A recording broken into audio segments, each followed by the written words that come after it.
The following may contain offensive language, adult humor, and or content that some viewers may find offensive. The views and opinions expressed by any one speaker does not explicitly or necessarily reflect or represent those of Mark Radulich or W2M Network. Please listen with caution, or don't listen at all.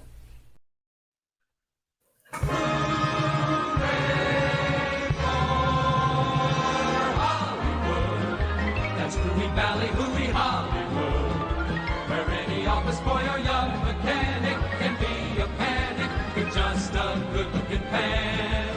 And any barmaid can be a star maid if she dances with or without a plan. Hooray for Hollywood, where you're terrific if you're even good, where anyone at all from Shirley Temple to Amy Semple is equally understood. Go out and try your luck.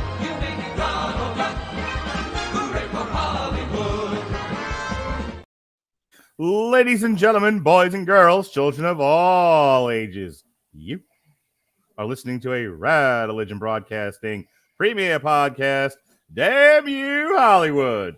And here's your host, Robert Winfree. Yay! Yay! If I'm a little out of sorts, guys, I've had a busy 4 days, so... When are you not out of sorts? I don't know, like even by my standards. Dude, I could go 24 hours standing on my head when I was in my 20s. Now that I'm closing in on 40. Oh, was this the weekend where you had? Was this the weekend where you stayed up all night and all day doing UFC shit? Oh yeah. Gotcha.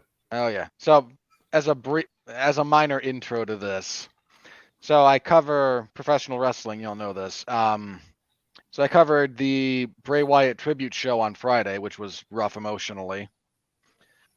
Stayed up until the UFC event started at 3 a.m. my time, because I'm not going to go to bed at like 8 or 9 just for a handful of hours and be super bleary. I'll just stay up. So that started again 3, closed around 10 because a lot of stuff went to decision. And that threw my sleep schedule off somewhat naturally. And then watched a little boxing Saturday, got up earlier than I normally do Sunday to cover AEW's All In. Hang on, you know what's fun? Trying to watch the Usyk Dubois fight while you're driving on an interstate. I'll take your word on that. Yep. I blame I blame Dubois for the 18 groin punches I saw across boxing all night, because he started it early. Yeah, I heard.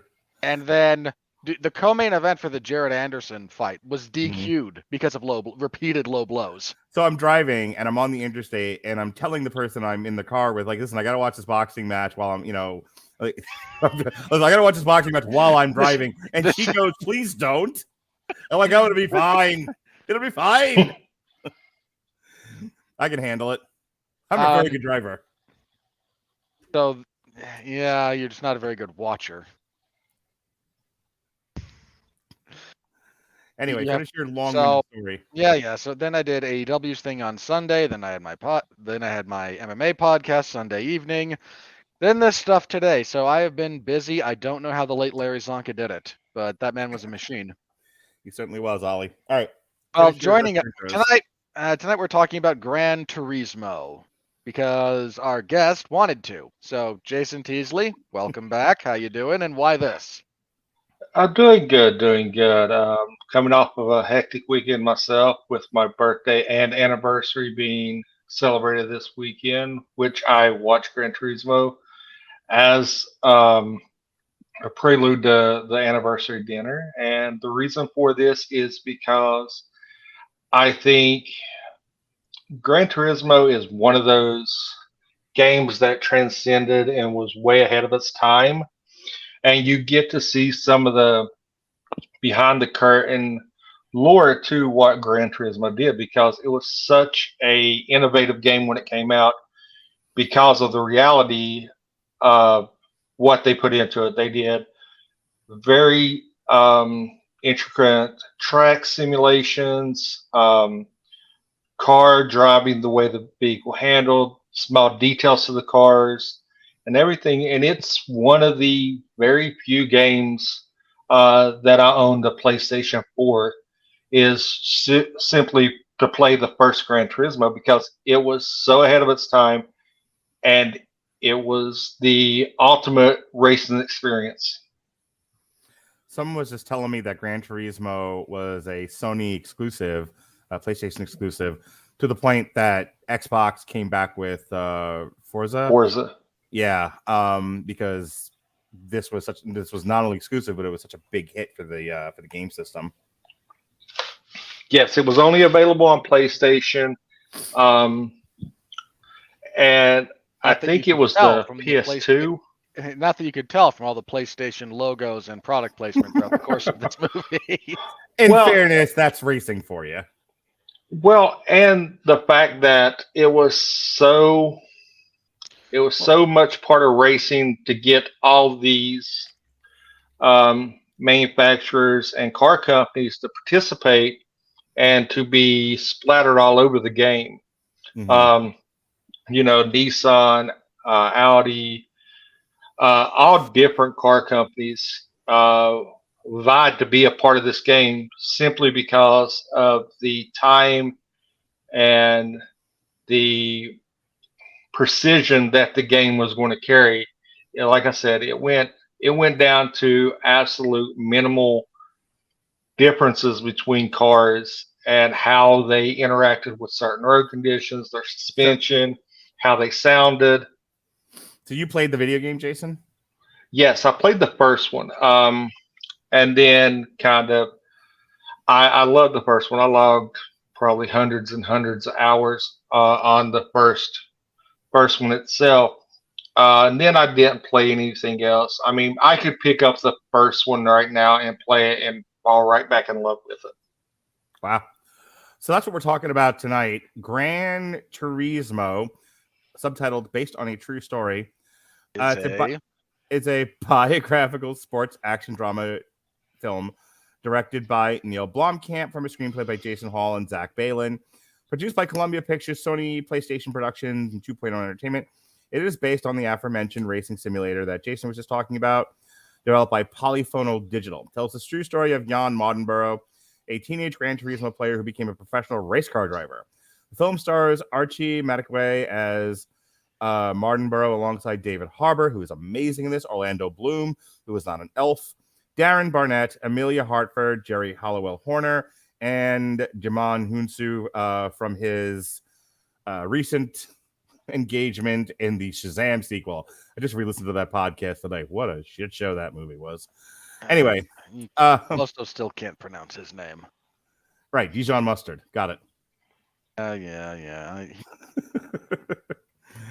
So anyway, Neill Blomkamp did this, and he's got an interesting filmography. That's one way to put it. He's got a handful of movies here. He's directed all of them, written most of them, produced at least half. He did District 9 in 2009, Elysium in 2013. So he suffers a little bit from first. Some directors have this problem. When your debut feature film is excellent, it's tough to live up to that. Yeah, it kind of like a downhill slum here. He is Chappie in 2015, Demonic, and then now Gran Turismo. And it's funny because I almost did another list tonight, just because why not? And a couple of them are like ranking his films worst to best, and District 9 the best, Demonic the worst. Like he's getting progressively worse with each film. Though this one, Gran Turismo here, breaks the I don't know. I might prefer Demonic to Chappie, if I'm being honest. Chappie was interesting, to say the least. And Elysium was a weird one. Again, you debut, your first outing is that good.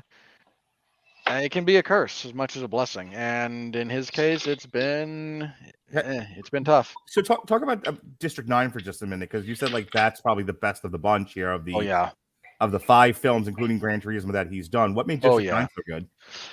A couple of things. It's a really nice blending of kind of gritty, realistic filming techniques with a sci-fi concept Mm-hmm. that you don't see a whole lot. It's got some really wonderful effects work, both practical and special, to make the aliens that are involved there. It's told in a relatively, again, you got to go back in time to when it came out. You didn't have a lot of the gritty kind of quasi-realistic, real like close up look at the sweat on people's faces, not full on shaky cam, but just a little bit. Mm-hmm. So he married that with sci-fi in a way that hadn't been done in a while. So it was kind of a nice shock to the genre in that respect. You had a great cast. That's still one of Charlito Copley's best roles, maybe the best. There's some nice body horror that goes along with it as well. And like most good sci-fi does, it's also kind of wrapped up in an allegory for something in the real world. So, and part of the storytelling device is a documentary that we get so we get like interview segments like you would for a news feature or whatnot, cut against what actually happened and stuff that is not fully discussed there because we're actually just following the character.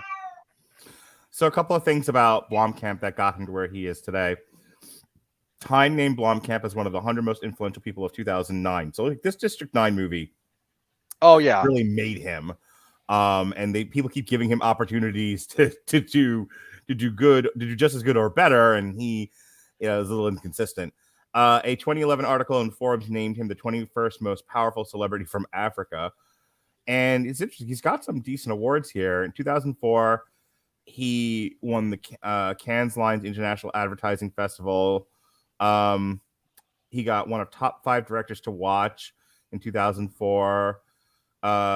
He had outstanding VFX in a commercial in 2005. 2008, he won for Halo Combat. He was nominated for a Golden Globe for District 9, nominated for a Satellite Award for District 9, won the Bradbury Award for District 9, and then he was nominated for Best Screenplay for the Oscars in 2010. And it's funny because, I talked about like with each successive movie, he just gets worse and worse. So District 9 is a 90% on Rotten Tomatoes, Elysium 65, Chappie 32, Demonic 15, and we're starting to pull the plane out of a nosedive Maverick with Gran Turismo. Again, I might go with Demonic over Chappie because it's a lot more of a straightforward horror film, and those tend to get, it's not perfect, but Chappie, that's a lot of his reach exceeding his grasp. I'm actually curious to see how he got this project, given, he'd be a hard sell for me if I'm producing this movie. Like, hey, we want to get the guy who did District 9. Well, what's he done lately? Not much, and what he's done is not good.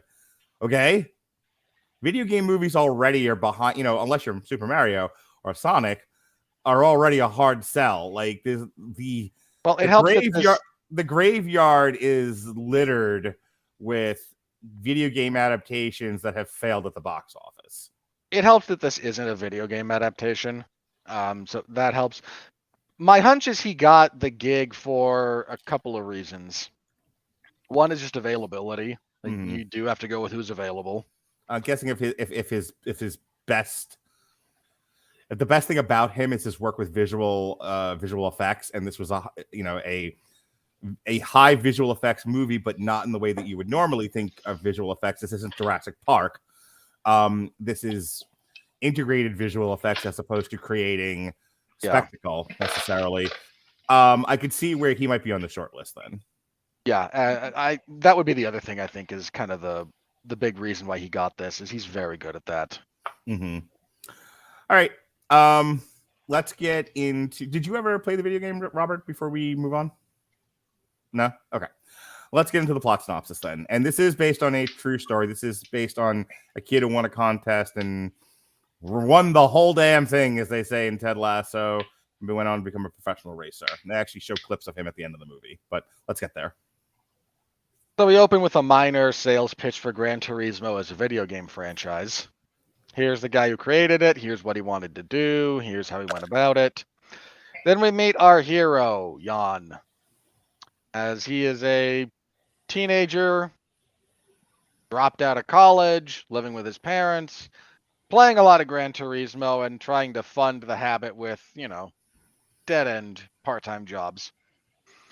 And his father doesn't really approve or understand, but he's not too overbearing. He's just like, okay, I don't get it. And his brother is doing what his dad wants him to do. He's playing soccer and looking to, improve his life via that athletic endeavor. And there's some friction there, naturally. Then we meet the I say because I've known people like this. We meet our marketing guy. We meet Orlando Bloom. I don't mean to do an Alexis Hana and interrupt you every 5 seconds so we make the plot synopsis go 12 hours. But can I tell you my son's take on this? My partner, Abby, and my son, very similar in mentality. They both walked out of the movie and they were like, we were convinced. Yeah, I know. We were convinced they were that Orlando Bloom's character was going to be secretly the bad guy in this and that he was essentially going to be the evil promoter of, he's working against Jann because Jann's not camera ready and we need someone dynamic. We need a hot young thing. They're like, they're going to sabotage Jann. That's what they're going to do. And I'm just like, you guys put way more energy into this plot than the movie does. Well, he kind of did. He tried to make the pitch for that, but he was then told, Yeah. "No shit is that." This is right. So, again, they were thinking he was going to keep trying to sabotage Jann, and that doesn't happen. It was a one scene issue. Go ahead, Robert. And he's a marketing guy, and I hate marketing guys. I really do. I loved him. I thought he was fantastic. You would. I look. In another Mark. This works, sir. I know. This works because I'm in your. Let him get through the plot synopsis, Mark. He's trying to, but then he stops, and I'm trying to push him forward. As I keep trying to push into Robert, and Robert keeps pushing back on me, and I can push into Robert. In a slightly different life path that you might have taken. Yes. You'd be an ad executive. You would be a marketing guy. My wife keeps telling me that I'm the negative universe Paul Heyman.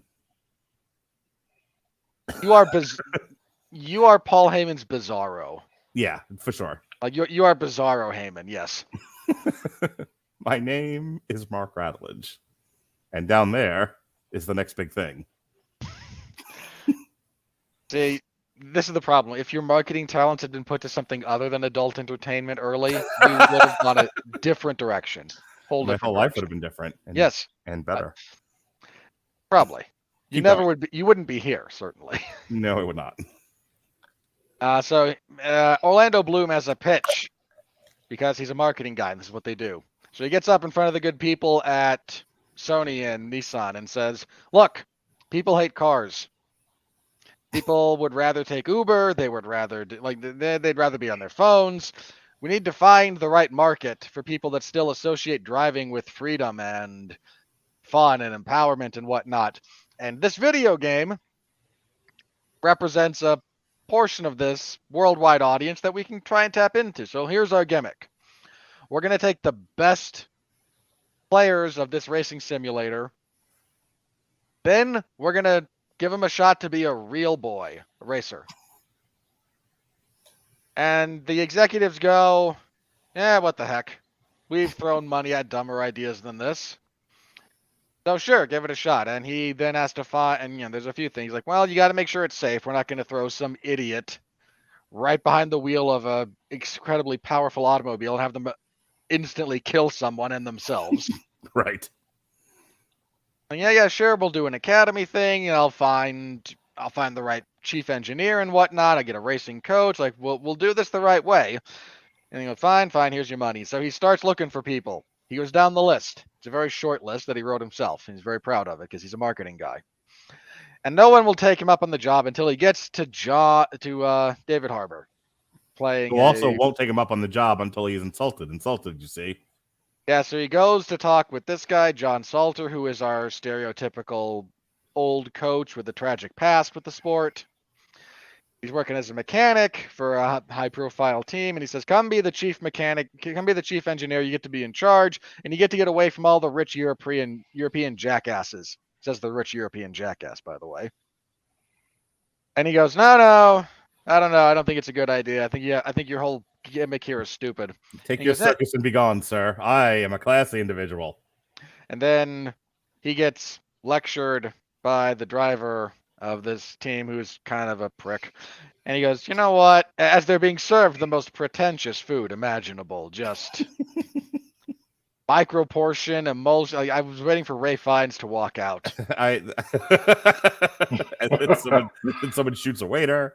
Yeah, I think one plate had foam on it. It was quite. Oh, there was foam. There was foam. There was so much foam. Oh, it was the hoitiest of hoity. And David Harbour looks around and goes, yeah, you ain't paying me enough for this. And proceeds to throw his pants and prance out the door. He leaves, as everyone would like to leave their jobs where they're abused, with gunfire. I kid. And says, yes, I'll take the job, but you ain't going to like how I do this. So then Jann is told, hey, technically speaking, you qualify. So be here for the simulated race. And if you win, you'll be into the academy doohickey. And he goes, yay. And then his dad takes him to the rail yard to teach him a lesson about this is what happens to you if you don't have a plan in life. Actually, a valuable lesson. Well, it was, their whole thing was racing is, and I kind of get this. This is, for every child that's ever told their parent, I want to do something that a very select few people get to do, whether it's entertainment or sports or whatever. And the parent goes, I hear what you're saying, and it's not that you shouldn't try, but be prepared to fail. Most people do.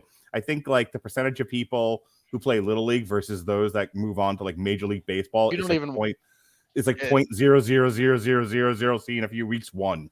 It's definitely less than 1%. I mean, same thing with the NFL. Like it's the ratio of like even high school football to the NFL is just it's catastrophically low. Right. And so if you're like, like, listen, Dad, someday I'm going to play for the NFL. It's like, I understand what you're saying, but maybe also go to college. But okay, but no, I'm going to play for the NFL, but no, you didn't play college football. Mm-hmm. You weren't selected there. You declared for the draft and no one cared. And when you tried to walk on, everybody told security to keep you out. Right. Time to get a job at the rail yard. I'll wait for my craft review, but some of what they do with the dad here kind of bothers me. I understand that, and I'm not saying I disagree. So yeah. So anyway, he shows up in time. He wins the race because there wouldn't be a movie if he didn't. Roll credits.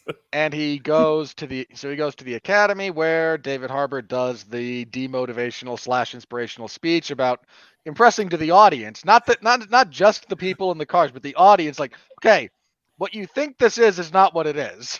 This is Triple H in the first season of Tough Enough. Yeah. Want to know what your spouse is? Don't know. Like it's the whole whereas like by the end of that speech, 3 people quit. At least one, or if you're Dana White, do you want to be an effing fighter? Right. It's that. Yeah. And yeah, you're going to be in these things. These are heavy cars. They're going to go about 200 miles an hour. You're going to be making sharp turns. There's going to be somebody 6 inches in front of you, 6 inches behind you, and if you're really unlucky, 3 inches to your right. And you get to navigate this without killing anyone or yourself. Good luck. And everybody tries to figure this out, and people are sent home, and eventually... At one point, he literally says to the star of our show, you may be too tall for the car. Yes. Because just one more thing. And do you fit in a race car? Well, I do in the game. Uh-huh. Roll credits. Eventually, though, he toughs it out. He gets better. He wins their big race to determine who's going to be the guy by the slimmest of margins. Enough people in this academy fail out that he succeeds by default. Sort of, and then he wins the big final race. Yeah. And there's a minor altercation between David Harbour and Orlando Bloom about, well, there is a PR component to this, and he's not great in front of the camera. So maybe, and David Harbour's like, no, this is a race. You win or you lose. Right. Doesn't matter how slim the margin is, big or small, winning matters. So Jann is the guy. But now he's got to win. He's got to place 4th, Mark, because he's not a professional race car driver, so you have to earn your license. Yeah, apparently this is a part of the game too, where you have to actually compete for your license. So they take him through a few different courses across Europe, and eventually he does succeed, comes in 4th, gets his license, flies to Tokyo for a big signing. Nissan is now behind them. He gets the girl to come out, and then his next race, he goes on the same course that famously burned up poor Nick Stoll in. One of those just very difficult race courses, and there's a horrible crash that he's involved in. Bad luck. Just coming up over a slight hill, bit too much of a headwind, and suddenly you're airborne. And he flies into the stadium, flies into the stands, kills a person. He's not too badly injured, but he's banged up, and now he's got the big crisis of conscience and faith. And David Harbour has Confidence. It was a crisis of confidence. All of it. Yes. So David Harbour has to come grab him by the ear and drag him out to the racetrack and tell him his tragic backstory. I too killed a person. Sort of. How he was racing at the 24 Hours of Le Mans and he killed poor Christian Bale, and it was not a good time.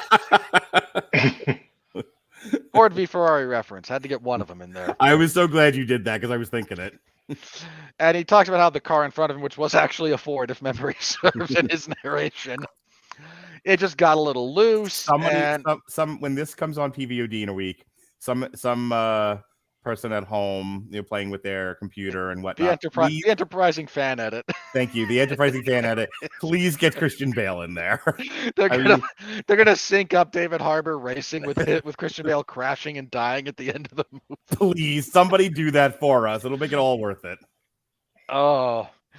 So, and how this haunted him, and he never got back into a race car, and now he's, lost out on all this time, never got to find out how good he could become, but he believes in Jann. So they give him keys, and he kind of drives another lap, and this cures most of his mental health issues.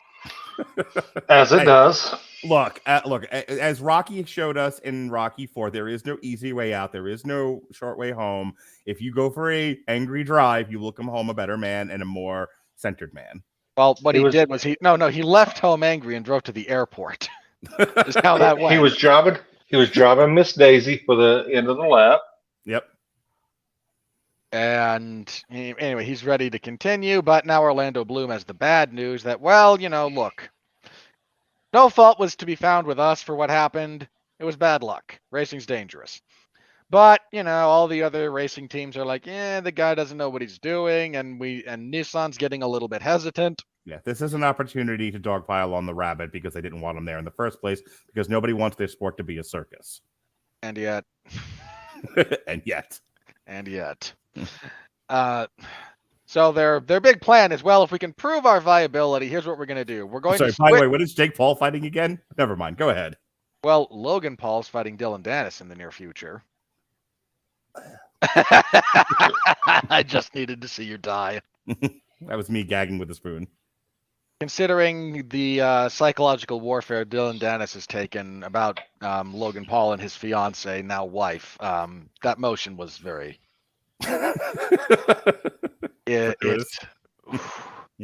Moving on. So now we're going to switch categories. We're going to switch entire types of racing, and we're going to now go into endurance racing. And you'll be one of 3 drivers we have for the 24 hours at Le Mans. And this will be great if we finish on the podium. That'll be enough success, and they can't fire us then. Well, you glossed over Nissan's, due to the wreck, Nissan's pulling out of the sponsorship. So they get the idea, because they say that simulation drivers are not safe. So they get the idea, if we can put 3 simulation drivers in Le Mans and place them on the podium, the world has to take notice. And that's the premise of why they do Le Mans the way they do. At that point, they can't deny that they are safe racers and sponsors will come back. It's kind of the Howard Stern thing where, he does the dirty bit and his sponsors are leaving him left and right. But one sponsor comes in and it's a big enough sponsor that everybody else says, oh, wait a minute, we're missing the boat. That kind of a thing. Yeah. So they get two other guys who are at the academy and have been doing lower circuit racing since then. And we get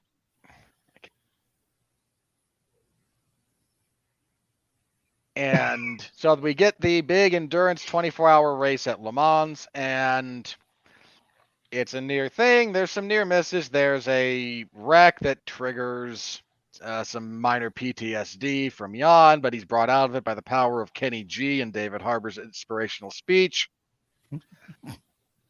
And ultimately, they do place third, and they get on the podium, and they all finally get to drink champagne, and then we close with a montage of stuff from the real guy this is based off of, and Lobster.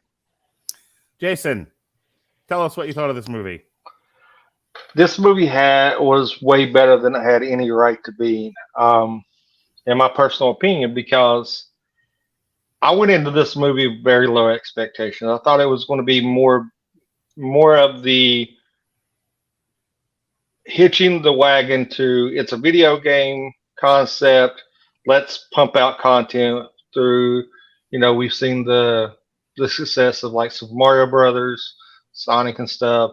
And all these video game properties that have actually got success lately. So I thought it was just going to be another video game property, fast track to get out to theaters and get in front of an audience, and it was going to suck. I had expectations of possibly the last Mortal Kombat or Welcome to Raccoon City, which we will never speak of after me mentioning that. That was a movie that we reviewed. Yeah. I'm still in therapy due to it. One of our better YouTube viewed shows, though. Well, you mentioned to me, Mark, it was on the air last week that people do seem to enjoy us giving movies the boys don't cry treatment. Yes, they certainly do, Ollie. In another universe, we're going to call this show "Hate Fuck Hollywood." But sitting there and seeing some of the visual aspects of it, I thought it was really nice seeing how they kind of blended some of the virtual racing into the concept of being inside the car, and then later on you see the car kind of dissipate and he's back where he's in his room and he's just kind of in his zone. I thought that was really cool. The fact that they was able to secure a lot of the actual tracks from the game and cars that Nissan had in the game, I thought was a really good aspect. I did not hate it. I give it a solid 7, which is, based on the movies this year, is very high praise. Despite what Mark says, there's still 14 movies. Okay, there's still 14 movies better. For the audience, shut up, Jason. For the audience at home, so sick of all you people. I said this is in the top 10 best movies of the year, and because every one of you has to be an anal fucking prick dirtbag or has to argue with me about everything, like, no, there's 14 movies better. There aren't. It's in the top 10. It's not a controversial statement considering the garbage and muck and mire we've had to review this year. Okay, let's see. Hang on. For the sake of, let's do this correctly since we're going to have this brief discussion. Okay. Mark, here's the TikTok segment. Yeah, here we go. So, Mark. Mm-hmm. Yes, sir. TikTok starts at 3309. You got it.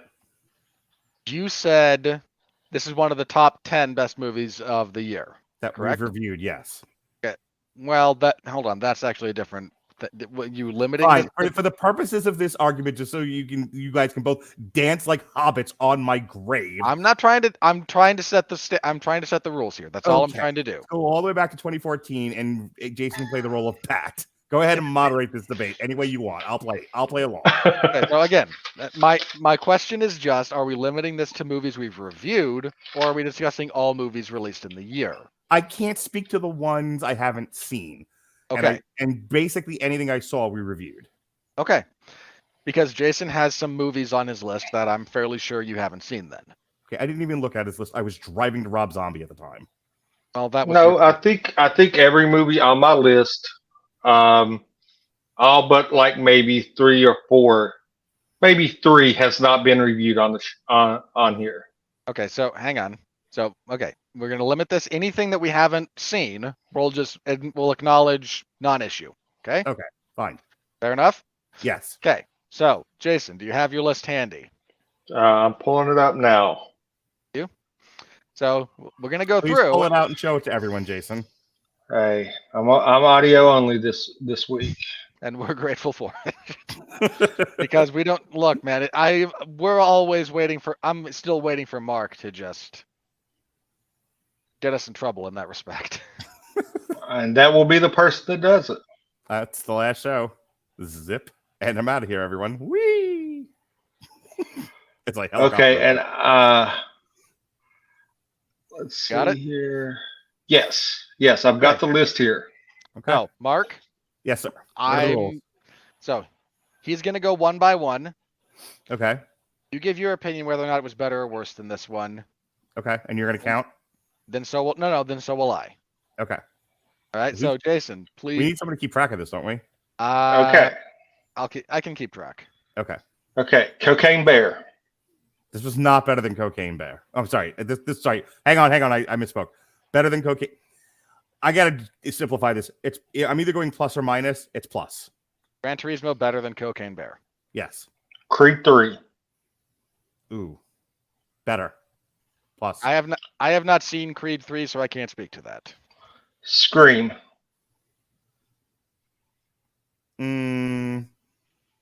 I honestly, I didn't do the review with you guys because I was on the cruise, but I think this was better made than Scream. John Wick. Hang on. No, John Wick was better. Hang on. I'm debating on Scream at the moment. Okay. It's close enough. I'll err on your side and say it was better. Okay. Not better than John Wick. Not at all. John Wick is plus. So Okay, D&D. Ooh. They're very different. They are very different. So I'm thinking, like, what's a better made movie? Because again, this is which movie did I enjoy more? And I really hate that as a criteria in an objective criticism. So which was the better made movie? This is less meandering. That's actually one of my craft. Yeah. I wanted to comment on was how tightly knit this movie is, except for one part. Yeah, like apart from his like romantic subplot, this is actually very well done. That wasn't even a subplot. It was.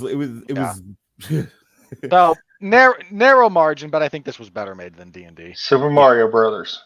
No. Mario Brothers is better than this. I can't knock the hustle, so I'll go Super Mario Brothers is in the John Wick category. Renfield. This is much better. This was better than Renfield. Jesus Christ. You're both crazy. Evil Dead. Evil Dead was better. Evil Dead was better. Guardians. This is better than Guardians. This was a much better written movie than Guardians. Guardians was way stupid. Hang on. If we're limiting the discussion to writing, I would agree. I'm not sure I agree on the. We're just going better movie. I can't go. I can't quite get there on this one. I had a lot to complain about with Guardians of the Galaxy, especially the way they treated Adam Warlock. I can't say that with this one. So I think it's a better movie. That's true. Transformers. This is better than Transformers. Dude, my whole movies are better than Transformers.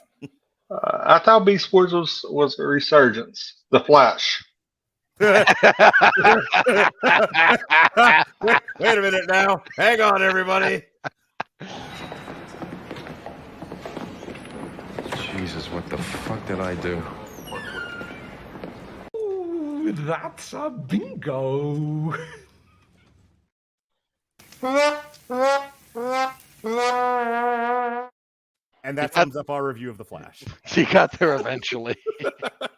Yeah, this was so much better than The Flash. Yeah. All right, we didn't review Insidious here. Barbie. Barbie's the best movie this year so far. No, hang on. We can disagree. Having not seen Barbie myself. You can abstain. I'm going to abstain. No, you know what? I'm going to say this is better than Barbie. Okay. I'm okay saying that. You can't count his vote. He's an illegal immigrant. Oppenheimer.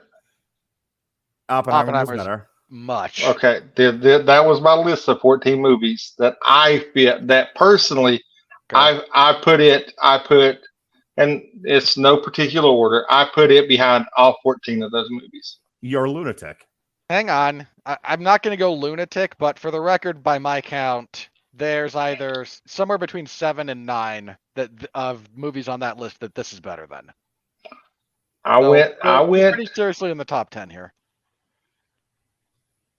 I disagree, but everybody's entitled to be wrong, and this is your entitlement. We are entitled to be geniuses that people should look up to and listen to, and you are entitled to muck about with the.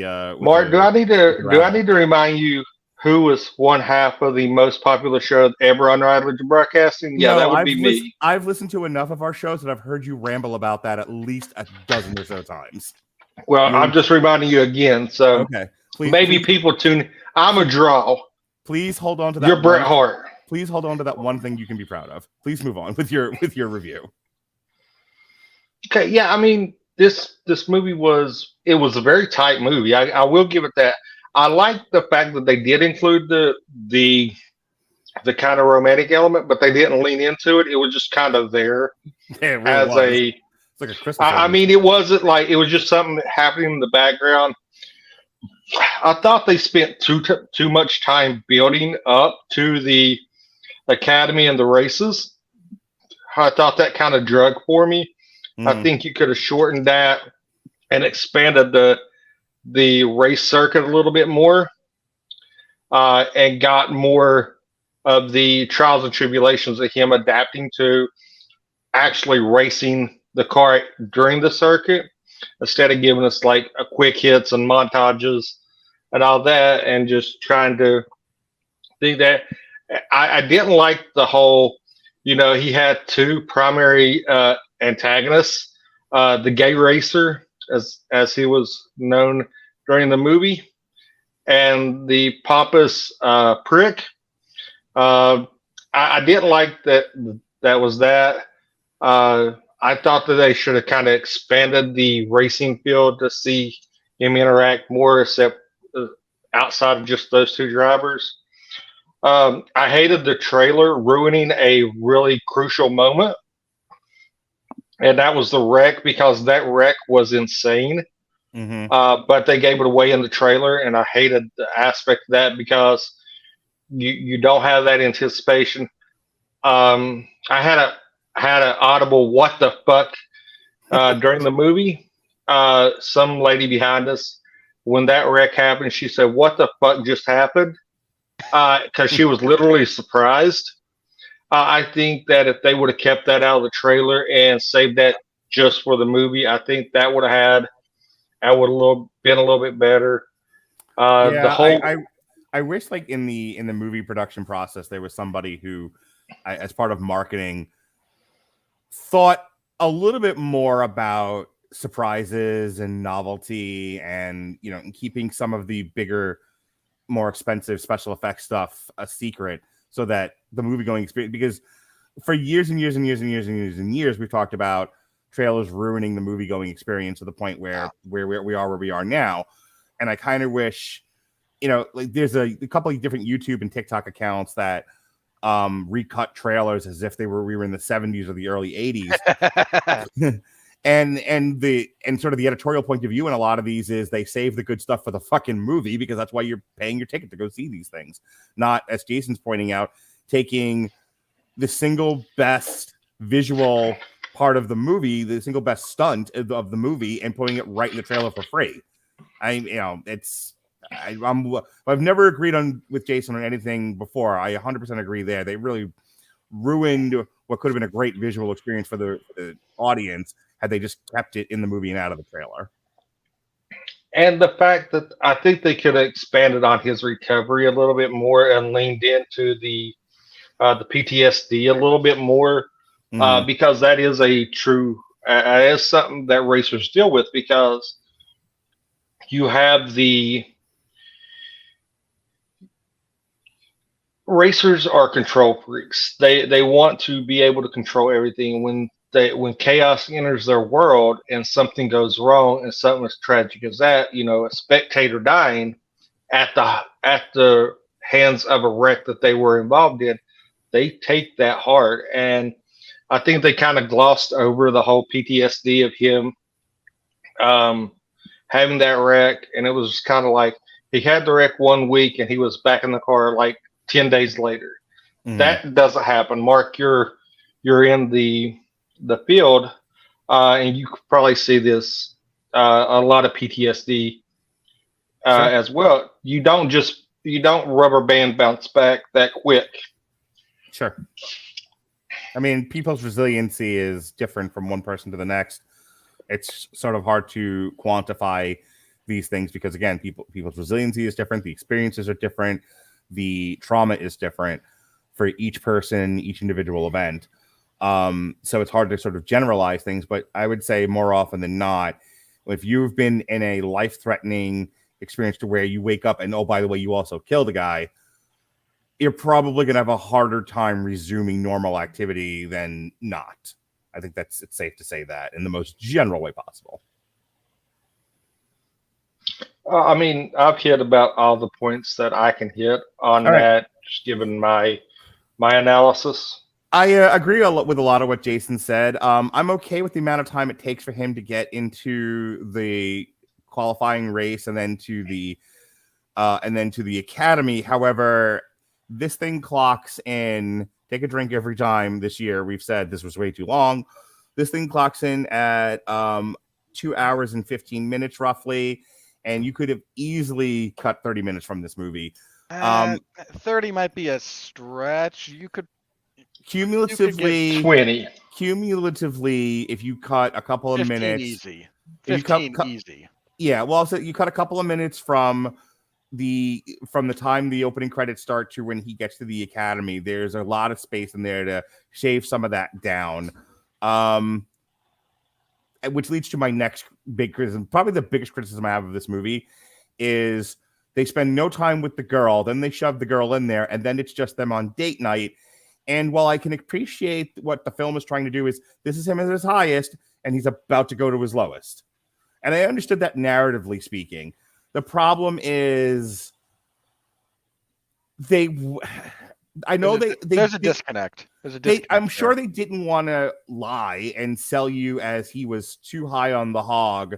You know, in a lot of movies like this, at their highest height, they're also their most obnoxious. Yeah. And then things fall apart and they're like, I have been humbled. Can't you say thankfully they didn't do that? No, and I didn't want to do something hackneyed, nor did I want to invent something out of whole cloth for a real person in a real story. However, I can't tell you, I'm bored on my own dates, let alone watching somebody else's. I can give a fuck less about that entire sequence. And so it's like, okay, here's the thing. He's also not living extravagantly. So like they ate sushi and they did a couple of other things. And then it's like, okay, this is him enjoying the high life. A little boring, a little conservative, a little too straightforward. And I wish it, like, if you're going to do that so that we can see him enjoying the fruits of his success, just to have it all taken away from him. Yes, narratively, I'm with this. They executed it in a weak way, and I can't tell you how bored I was of that entire sequence. I had to get up and pee at one point, and I was just like, this seems like a great time for me to go. And I ended up not going. I just held it to the end of the movie. But I almost left during that scene because I'm like, this is boring as fuck. I was like a child. Like, get to the racing already. Other than that, my kid and my girlfriend sort of insinuating a main antagonist where there was none tells you about the lack of antagonistic drama there is in this movie. This kid. It's the underdog story of the amateur walking into the professional league and winning the big one is a great story.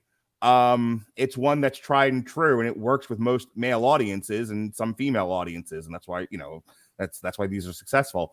And I suppose there's enough bones there to hold the whole thing on, but lacking that kind of dynamic tension and drama, that antagonistic tension, made for a little bit of a dry experience. Now, it's made up for by the fact that the most winning thing about this, aside from the fact that our lead is likable, he has some innate charisma.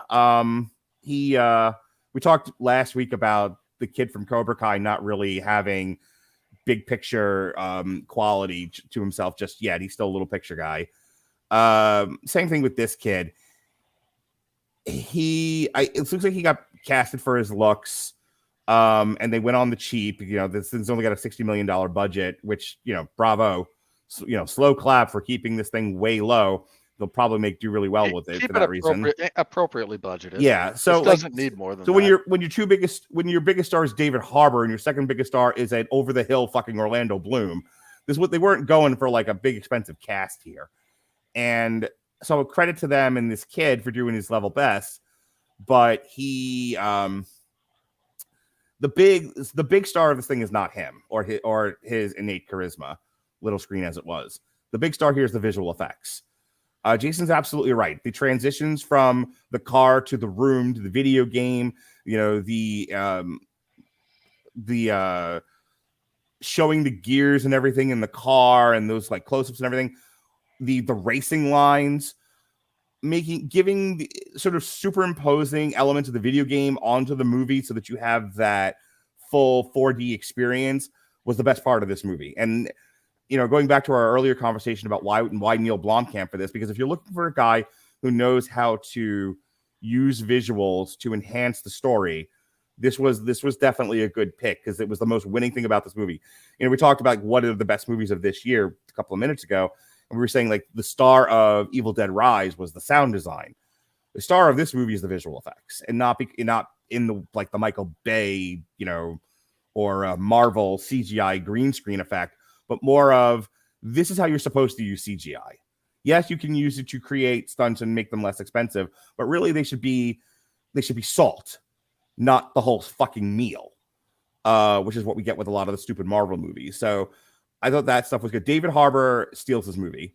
Without David Harbour, from a dramatic sense, from a heart sense, this movie is a little hollow for me.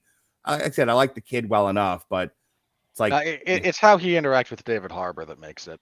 Yeah, and David Harbour, he won't win any awards, and that's a shame because it's one of the best performances of this year. I give a lot of credit for subtlety, because I think when you're loud and obnoxious and funny and falling all over yourself, or you're screaming and you're drunk, like Johnny Depp as Jack Sparrow, that sort of thing, that's what catches the average person's eye. The more energy, the more colorful you are on screen, the more people are paying attention to you. For me, the subtlety is the key. And I know that's like the hoidiest of hoity and obnoxious things like a film person could say, but it's the truth. I like it when you're both dramatic and real at the same time. And David Harbour captured that in his performance. He sounds like a real guy, but he sounds like a real guy giving a dramatic, engaging performance. It was brilliant. I cannot say enough good things about David Harbour. I mentioned before about Orlando Bloom playing kind of like the evil promoter, but not quite. He's fine in this. He's earnest, and they just sort of, unfortunately, I guess they could have gone in some different directions and make him a little bit more interesting, and they chose not to. And so there is this sort of veil of gray over this movie that probably didn't need to be there, to where it's like it's a little too safe at times. But that is a really nitpicky film critic. Like if Chris Bailey were here, he'd be running and yelling, he's yelling craft issues, and then run out of the room screaming about Eternals.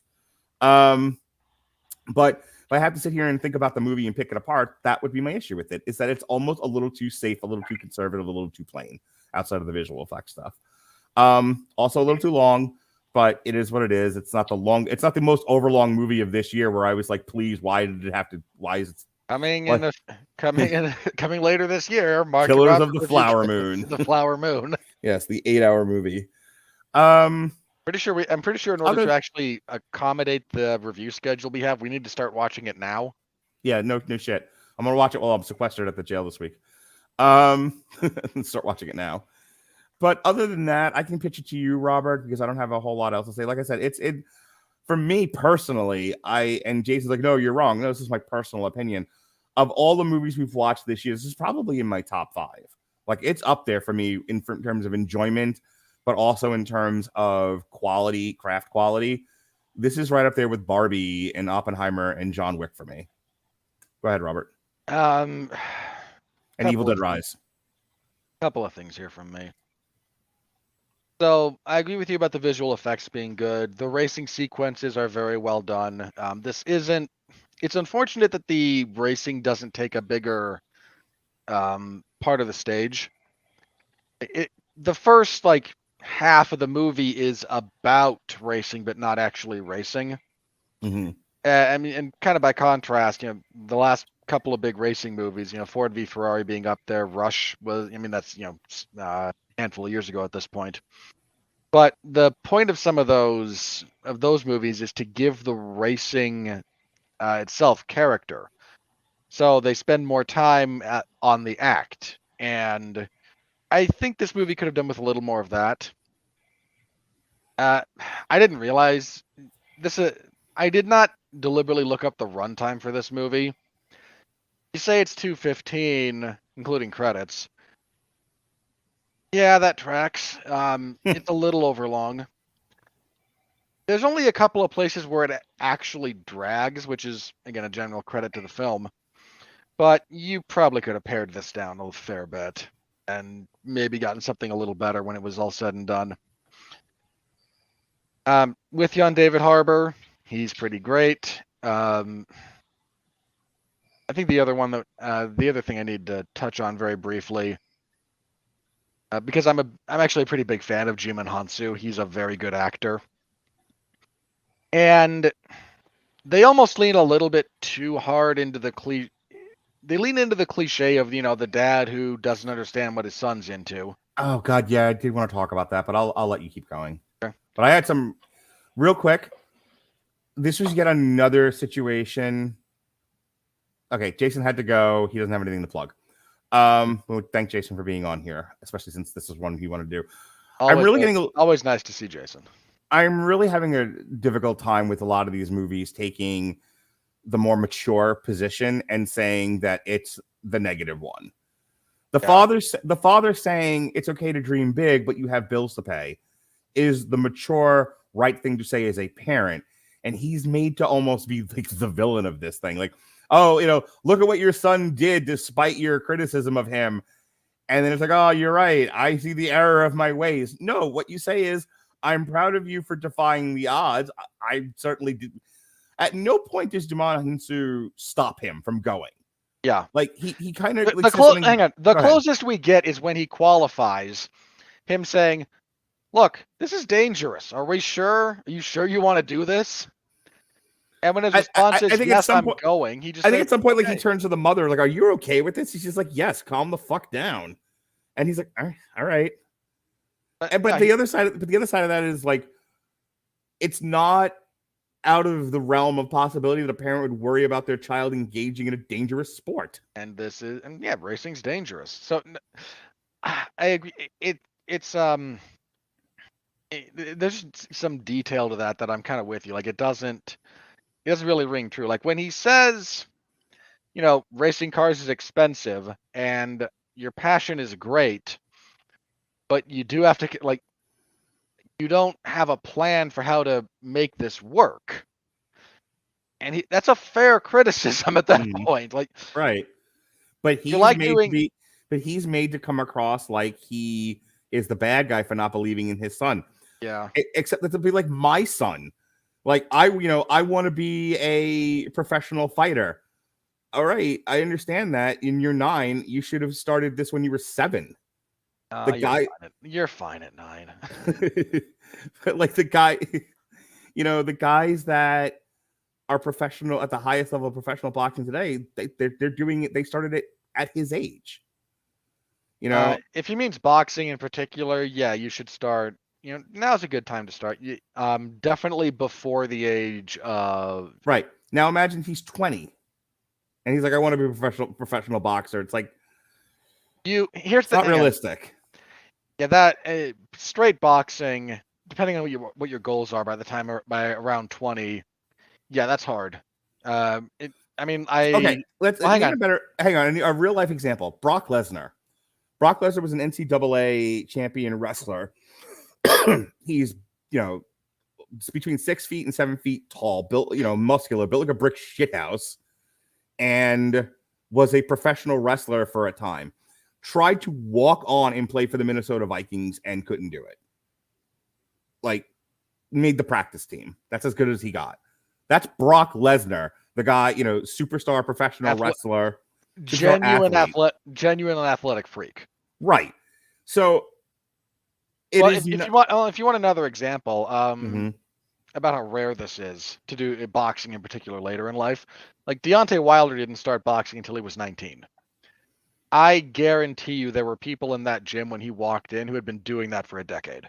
There were people his age, not just like more experience. There's another 19-year-old in that gym when he walks in for the first time that's been doing this for 10 years. Right. And Deontay Wilder has had the good fortune of good management who steered him in the right direction and he fought the right people. Stupid power. And stupid power in a weak division, except that when he fought somebody who was technically better and bigger, he lost 3 times, despite the scorecard saying otherwise. He lost all 3 of those fights. You and I both know that. Yep, 0 for 3. But gypsy magic aside, so my point is going to let you finish your point. He had an egg weight in his gloves, and that's why my head swelled up in the shape of an egg weight. Yeah, my legs were shot on the way to the ring. Anyway, shots at Deontay Wilder aside. Yes, people listening to like, who are they talking about? Don't worry about it. Anyway, it's between us. The point being that the movie's perspective is the dad's wrong, except that the dad is realistic, and realistic parenting is good parenting. Yeah, and it frustrates me because this is not the only place I've seen this, to where if you're a good parent that pushes, keeping boundaries and structure, you're seen as the shitty parent. Like, we're all supposed to just let our kids be wild and woolly with no parameters at all, and that's good parenting. And it's like, this is why half of our kids end up in the criminal justice system or overly medicated on Xanax. They're medicated, they're in jail, or they're suing you for not yeah, suing you for bringing them into the world without their consent. They're on TikTok. They're making TikToks about narcissism. Not understand, like not looking in the mirror. There's a lot of not looking in the mirror there. Yep. So no, I agree with you on that, and I think the quasi-redeeming feature of that is at the end when they do kind of reconcile, when the son says, when Djimon Hounsou says to him, "Yeah, I'm so proud of what you've accomplished," and he says, "No, Dad," you reciprocate with, "No, I'm proud of you." I actually need a little more out of that scene personally. Like, it's a good scene, but I needed his dialogue to be more, "No, you provided for us." Like, I think recognizing that his father was right. This is dangerous. He almost died. He killed another person. Nothing his father said was wrong. Yeah, his father couldn't have predicted he was going to win some goofy contest. Yeah, and I'm with you there. I would have liked something a little bit more out of that scene between the two of them. But that's a relatively minor. Relatively minor, yeah. Other than that, yeah, there was a line in a review I read years ago about the Italian Job remake that said of it paints by numbers but uses the right colors. Very accurate. In modern filmmaking, where that seems to not be a thing we do all that often anymore. People are like, painting in like, the colors they're using are from like ketchup packets, mustard, spit. Like, that's some of these. Oi. I'm gonna give this movie credit for knowing, again, using the right colors. This knows what it is.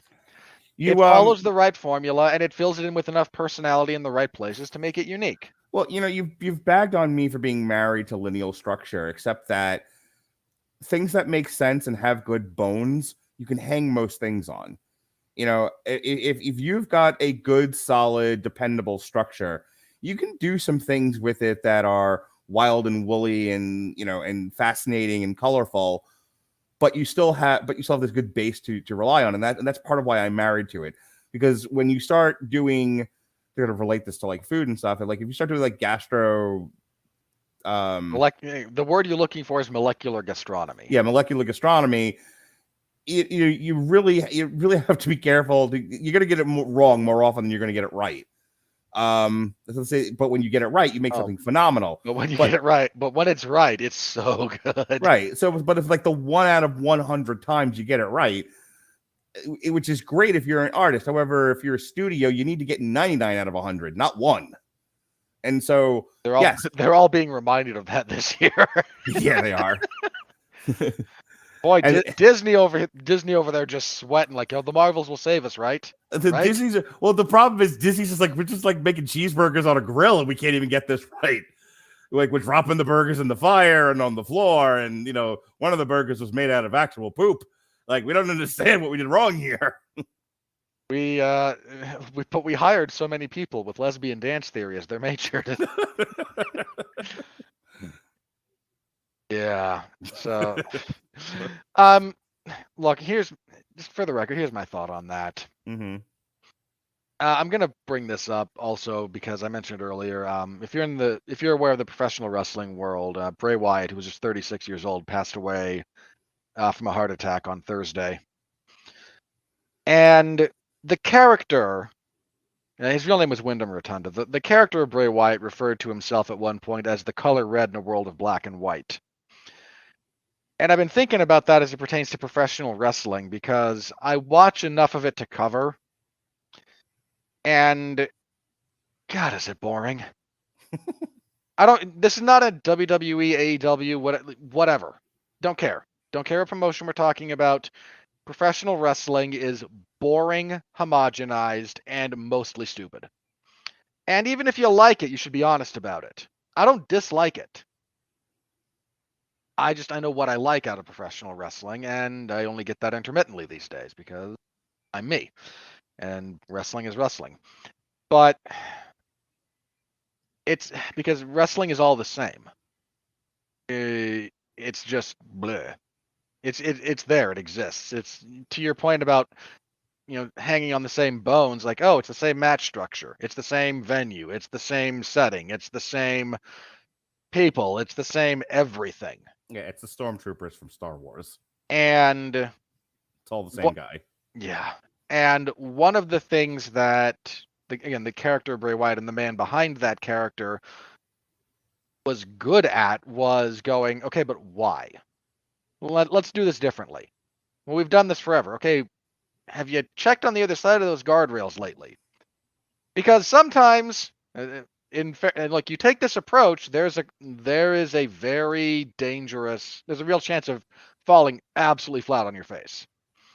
And the Bray Wyatt character, on a couple of occasions, did in fact fall flat on his face. Other times, it was a wonderful reminder that this doesn't have to be what it's always been. Some of these guardrails are here for a reason, and you don't want to go off the cliff. Some of them, it turns out, we don't need them there anymore. And the lack of experimentation, the lack of creative bravery in that respect, it's one of my gripes with Marvel. All you're doing is hanging on your formula at this point, and you're putting crap on it, and your formula was never that strong to begin with. So relating back to Gran Turismo. This is a very...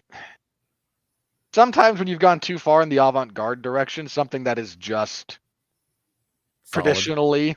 traditionally solid looks better by comparison, and that's a lot of what we have here. Oh, that was the argument with Jason. Jason's like, oh, this wasn't, all these movies were better. I'm just like, I don't think you're appreciating how competent this movie is. Because that's what I walked away from. I was like, wow, this is like a warm blanket. This was a hot soup. This was everything I needed it to be. When I walked out of the theater, and of course the cavalcade of people around me, partners and children, but father, they call me father, including the girl. I don't know why. They say, you know why. Tell me I'm wrong. What did you think of this movie? And I was like, I liked it. Like I'm like turning to everybody else. I liked it. It was fine. Let's go to Rob Zombie now. I have to really put thought and find elements to talk about to get through these reviews. Some stuff like Little Mermaid, I come in with a laundry list, Here are all the it's as long as your arm. Right? Yeah.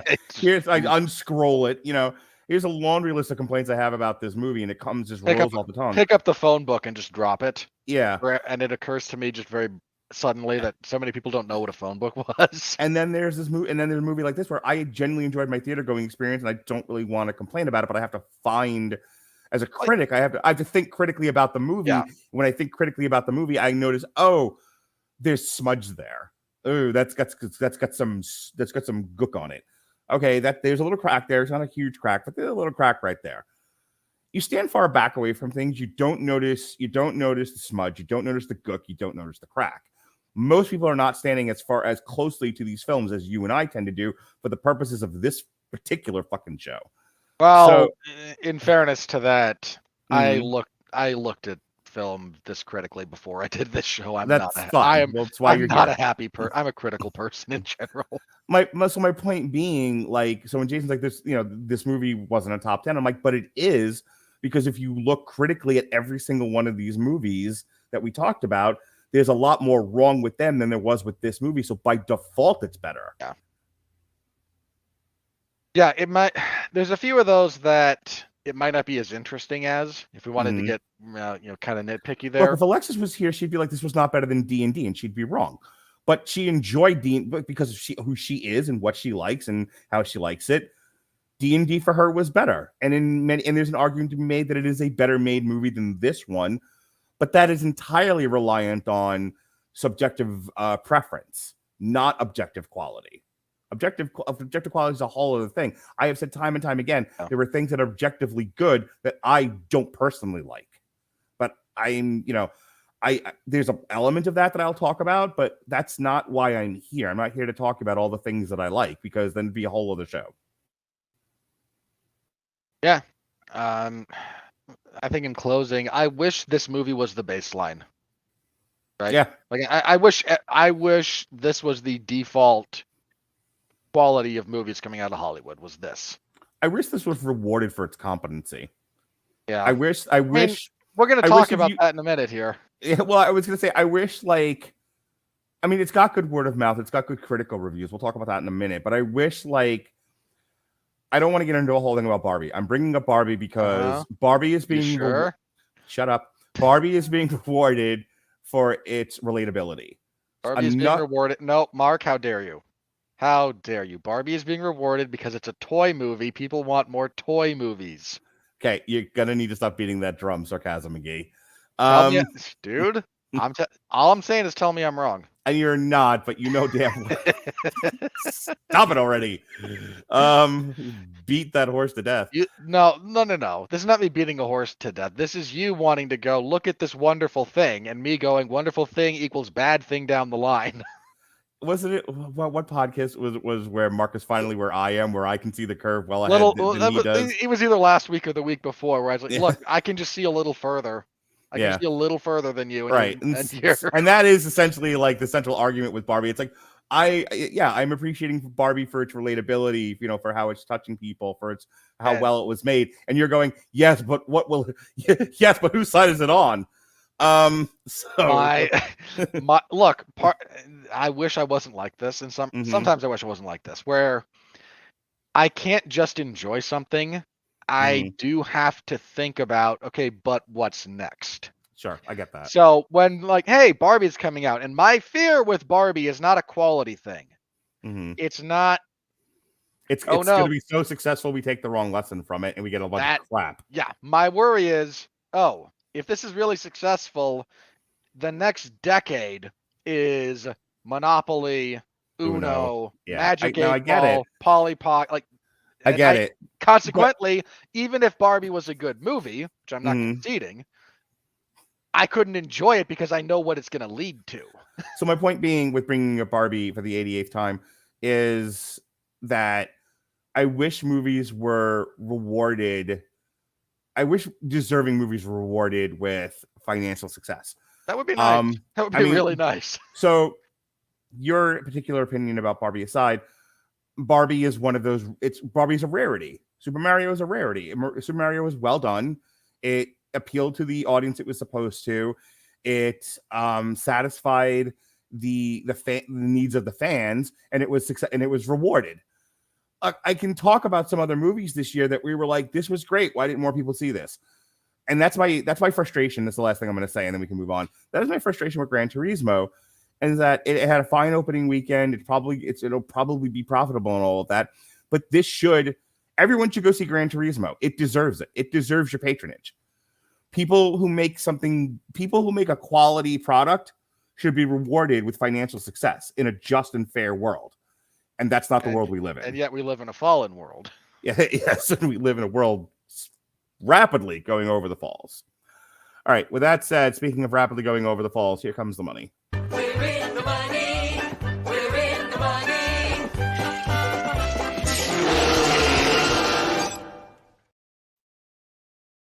Alrighty, $60 million budget. This thing made $53.9 million, according to the wiki. Are you sharing your screen yet? Wouldn't you like to know? Well, I can see that you're not on the stream. I was wondering if you had hit the button yet, if there was some other issue. Nope, thank you.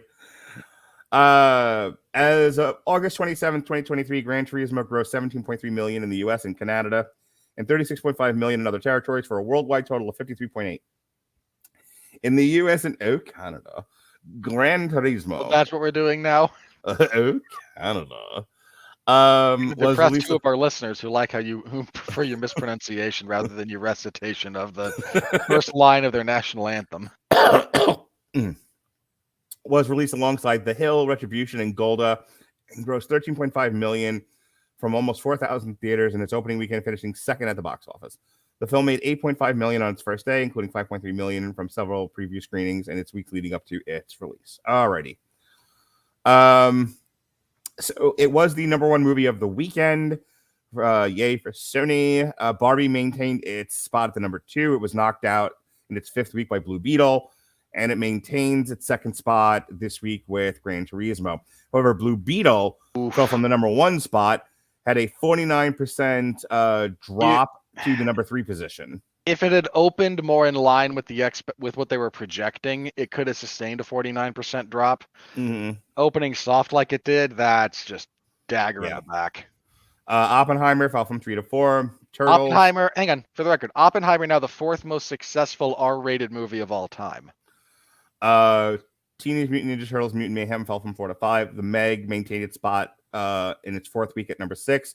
Strays dropped from 5 to 7. Yep. Retribution debuted at number 8. The Hill at number 9. Talk to Me dropped from 7 to 10, despite it getting rave critical reviews. Mission Impossible opened in a few more theaters yet again. That dropped from 9 to 11. Haunted Mansion 8 to 12. The 2023 re-release, the 30th anniversary of Jurassic Park, which I actually know someone who went to go see that. Debuted at 13. I would have gone to see it if I had had time this weekend. I was a little annoyed that I didn't. Golda debuted at number 14. Sound of Freedom 10 to 15. Demeter, 3 weeks, 70% drop. Yikes. That's really Speaking of bombs, 11 to 16. Little Mermaid 27 opened back. Oh, because they're doing the sing along, so that opened up in a bunch more theaters again. And they're desperately they're going to lose money on the re-release because they're still paying. Like, you still have to pay you have to rent the theater space. Like, you're renting those screens, so you're still losing money on that. Bottoms debuted at 19. Asteroid City got re-released in theaters again and went from 29 to 24. Hey, look at old Indiana Jones there. Just 13 to 21. Fremont 29, Scrapper 31, the Elephant 6 Recording Company 32, Piaf 40, The Dive 42, Oh Father, The Devil 45, and Before Now and Then debuted at number 49. And that was the weekend. That was worldwide on the dime, baby. So as you and I had been predicting, Barbie getting closer and closer to surpassing Super Mario Brothers. Yeah, I think it announced its PVOD date relatively soon, though. So we'll see. Well, at this point, it's only It's 17 million away. It'll get there. I mean, you and I both said it. Like, it's not going to blow it out of the water, but it'll probably. This isn't going to make $2 billion, but it'll be the number 1 movie of the year because it'll probably get there. There's nothing else coming out this year that's going to make more than either Super Mario or Barbie. Mark, how dare you? The Marvels is clearly $1 billion. $1 billion picture. That was way too easy for you. That was too low hanging fruit, sir. Yes? I mean, Aquaman 2 was right there. No, Aquaman 2 is going to be delayed. You think? I'm surprised they haven't delayed the Marvels again. Hang on, look, they pushed Dune 2, right? Yep. Which might have had an outside shot. They moved that to next year, right? Yep, they moved it to March. Okay. So that had a shot and it's been postponed. Mm-hmm. The strike's still going on. Disney, I think, is probably willing to just throw the Marvels out there to die. Yeah. But Aquaman, I mean, kind of the same thing with Aquaman. Like, they might push it, but we all the Marvels is the one that is in theory part of a live franchise. Mm-hmm. Aquaman isn't, and we all know it. I am wondering if they've got somebody in accounting right now doing the math to see if they can Batgirl Aquaman. No, I don't think you should. At this point, you just throw it out there. Like, you know it's going to be bad. You know it's. I don't know, man. I mean, again, with Batgirl, they were willing to take the loss because financially it was like a producer's moment where we're going to make more money not putting it out and taking the liability damage. Well, let me put it this way then. Mhm. If that were an option, they would have pulled it by now. Again, it might be one of those where if the strike ends on X, then go ahead and throw it in theaters. If it ends on Y, you're better off taking the loss. Well, the problem is that date's a little fuzzy because the closer you get to the release date, Mm-hmm. the steeper the penalty for pulling or moving. So that's again, that might be part of the conversation. I mean, like, I don't know. This is like wild speculation, but you know what's funny? Just if I could just take a moment for me and you for a moment, just a moment. It's a moment for me and you. Okay. Don't do that. So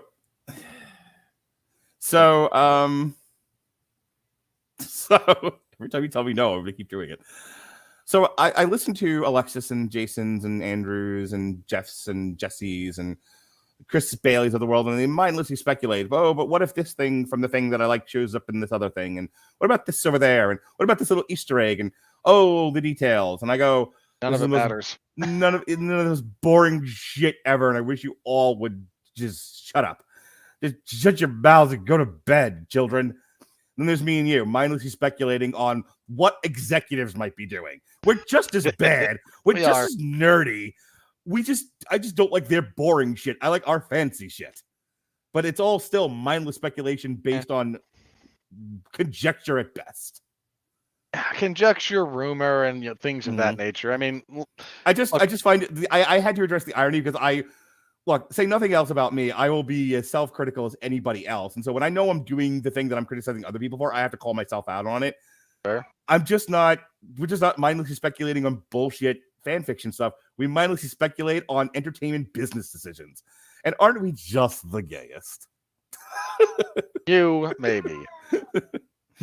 I've never even, if I might steal a line from the first Teenage Mutant Ninja Turtles movie, I've never even looked at another guy. Perfect. That's what he means is you're afraid of enclosed spaces. Anywho. I love that scene so much. Donnie just looks at Casey Jones and goes, "You're a claustrophobic. You want a fist in the mouth? Never even looked at another guy before." What he means is you're afraid of enclosed spaces. Afraid? What, me? I don't need this. Go sleep in the truck. Okay. And he just has to shamefully walk away. Guardians at number 3 at 845. Oppenheimer is now at 777. Dude, again, The Hell with the Devil. Hang on. Again, Oppenheimer, 4th most successful R-rated movie of all time. Joker's still number 1. Then the 2 Deadpool movies, and then it surpassed one of the Matrix films. It's good, and it might get past at least one of the Deadpool movies, and I hope it does.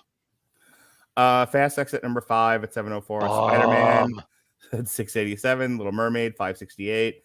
Mission Impossible 551. Ant-Man and the Sentinel Corpse 476. And Elemental into the top 10. Hey, here are all the movies that didn't even make the top 10 this year. Here we go. No, you're Transformers, John Wick, Indiana Jones. Oh shit! You're fine. The fact that I have to produce you half the time is fine. Transformers, John Wick, Indiana Jones. Okay, for the 380,000. Yikes! 380 million rather. Hey, Indiana Jones, your $300 million budget couldn't beat John Wick. Suck it. Indiana Jones, currently in the threesome with John Wick and the Meg. Indiana Jones is Indiana in a fair and just world, as you mentioned, Mark. Mm-hmm.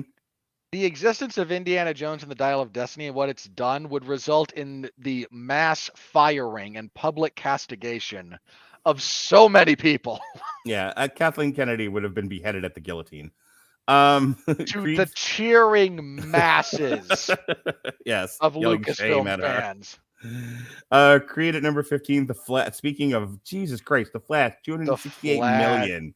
Dude, Oi. We mentioned this last week, man. The Flash wishes it were Morbius. I want to get to 20, but I got to come back to the Flash after that. D&D, Insidious, Sound of Freedom, and then finally Scream 6. And God, Evil Dead Rise didn't even make the fucking top 20. Dude, it didn't need to. It's profitable. Yeah, I get that. It's just here's the thing. It's like in isolation, just looking at it, it's like, oh, aren't you wonderful? Aren't you a pretty girl? And then you look at it against all the other pretty girls who are doing so much better, and you're going, oh, you're just average. Actually, no, come on. Given how little the budget was for that, it's a runaway success. True. You know what? Yeah, well, hey, hang on, because you're like, oh, but what hell hath Bobby wrought? I have that same problem with Evil Dead Rise. Like, we can't just enjoy a nice little horror movie that made the best of its small budget and production and knocked it out of the park. Like a third string designated hitter, and it just cracks one into the blimp. I'm like, great, let that hitter have its success, and then let's move on with our lives. Nope. Now an Evil Dead show and an Evil Dead movie and an Evil Dead the Flamethrower because the kids just love it. It's like, fuck me running. Like, we can't just leave things alone. That annoys me more than the Barbie thing. Well, hang on. I'm more understanding of that with Evil Dead. Mm-hmm. Because horror always does this. This is what the horror genre does. If you get something that's like, this is baked into the cake. It is more.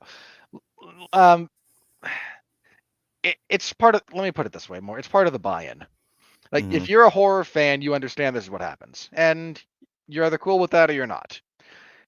I'm less cool with what happens with Barbie because of, like, here's the problem, Mark. You can't accessorize Barbie. You're making a movie based on the accessory. You can't merchandise it more than it already exists. So all we can do now is iterate badly. And that has more knock-on effects than, oh, there's still an appetite for this horror franchise. Let's do another sequel and let's explore what we can do in television. You don't need 50 versions of it though, and that's what they're doing. All right, so we're into Suck Temp. They're not doing 50 versions of it. They'll do 2.5 and then cut it. So I want to go back to the Flash for a second. So I got into a conversation with my wife's other partner, and we were talking about Second Life on PVOD. And I was saying, like, the way that movies make money is not from first viewing in theatrical exhibition. It's from multiple viewings in theatrical exhibition. That's where the money comes from. You can make some of that up in PVOD with the $20 price tag, but the problem is you're only getting that money once. You get someone like me who goes on a date to watch Mission Impossible, but then also takes his kids to watch Mission Impossible. So not only am I going with one other person in one instance, I'm taking 2-3 other people in another instance. If there's you are single-handedly financing some of these projects, Mark. You should like petition for a seat on the board at some of these places. Well, I was thinking about, like, I brought up Endgame. Like, one of the reasons why Endgame made $2 billion was not because everyone on Earth saw it, but everyone on Earth saw it 2 and 3 times. Yep. There was a guy on the news who saw it like 50 fucking times or some shit like that. So, and that's the problem with PVOD is, so, like, the reason why this came up and the reason why I'm relating it to the Flash is there was an article out there about how Flash was having a second life on PVOD. No. So all the idiots were too cheap to actually go see it, and they're like, "Oh no, it's not as bad as people said it is. It's an underappreciated gem," and I want to punch them in the face. Okay, that too. But the point that I was getting to was that yes, Flash did well on PVOD, but that's not going to make up for the high price tag that it costs to make the thing market it. You're not going to get the. What do you need? Another $200 million in $20 purchases. You ain't getting because now I take a date and 3 kids plus myself 4 or 5 tickets for the same movie, right? If I don't go to the movies and I watch Mission Impossible at home, and God help me, I don't even wait for PVOD. I wait an extra minute for it to come on Paramount Plus, which is $10 a week month. later. Yeah, a week later. That instead of getting the $50, $100 it was getting out of me with the multiple viewings and the multiple people, it got a fraction of the $10. Or if I wasn't being patient, $20 for as many people as want to watch it in my house as many times as they want to watch it. This is why this is why the false narrative on the Flash doesn't work. Like, oh, it had a second life on PVOD. No, it didn't.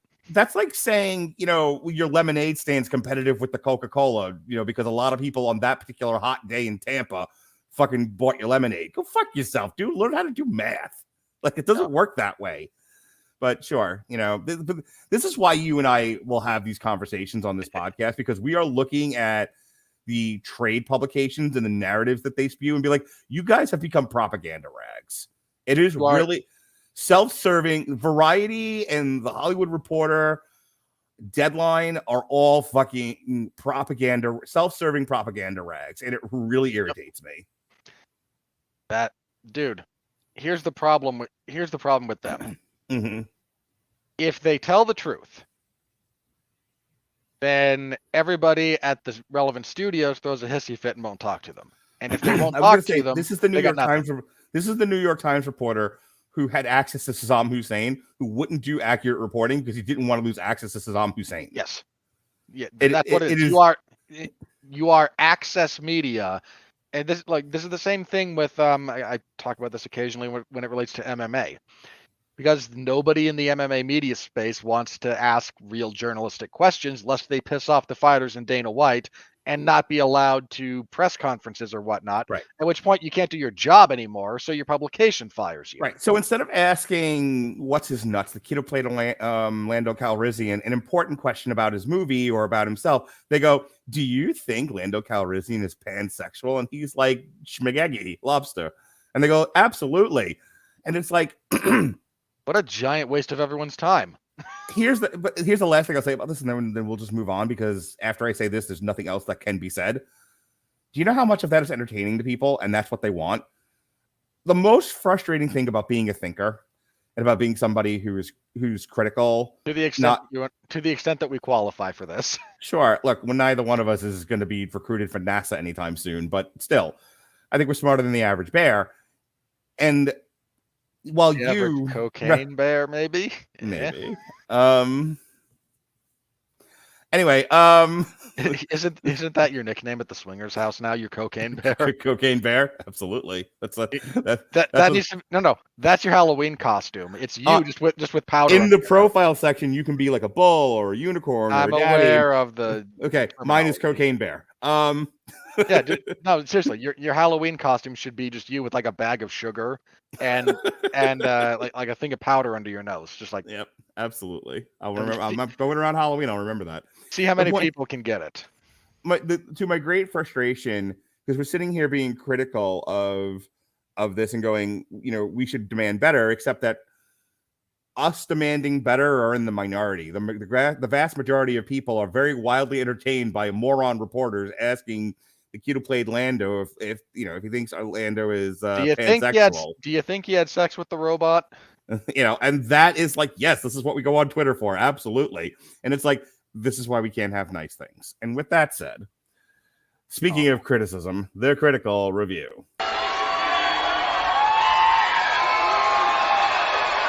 Are you ready? No! I said, are you ready? No, God!